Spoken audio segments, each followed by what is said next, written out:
날씨가 추워졌어요, 벌써. 그래서 난방을 벌써 시작을 했습니다. 난방을 벌써 시작을 했는데, 여기는 뭐 내륙 지방이라, 겨울이 한 반년 돼요, 반년. 뭐 반년까지는 아니더라도 한 5개월 정도는 되는 것 같습니다. 그래서 뭐, 지난해도 제가 되짚어 보니까, 뭐 이맘때 이제 난방을 시작했던 것 같고, 올해도, 마찬가지로, 이때 되니까 추워가지고 조금씩 이제 난방을 시작했습니다. 전원주택의 어떤 난방 형태, 뭐, 여러 가지 이제 난방 방식이 있겠지만은, 그 중에 이제 좀 저희 같은 경우는 전형적인 어떤 그런 것들을 잘 뭐 따르지 않는달까, 뭐 그런 면이 좀 있어서 좀 독특한 형태로 난방을 하거든요.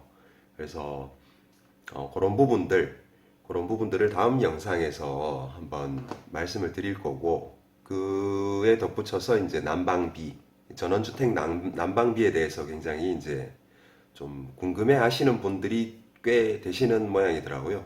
난방비 폭탄 뭐 이런 얘기들이 하도 많아서, 그래서 좀 그런 부분들에 대한 궁금증, 뭐 그런 부분들에 대한 뭐 영상이라든지 뭐 블로그 글이라든지 뭐 여러 가지 많이 나와 있지만, 저희는 말씀드렸다시피 좀 독특한 난방 형태를 하고 있고, 이에 관해서 이제 난방비 얼마나 드는가 이런 부분에 대해서 한번 다음 영상에서 올려드릴 건데, 오늘은 그냥 제가 난로, 이제 벽난로 쓰거든요.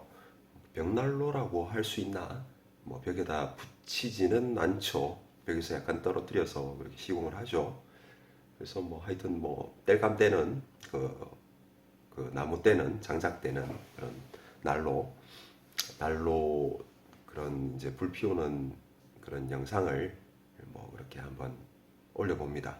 그냥 보시고 따닥따닥 장작 타는 그런 소리도 한번 들어보시고 그렇게 하시면 좋을 것 같습니다. 다음 영상에서 깔끔하게 한번 정리해 드리도록 하겠습니다.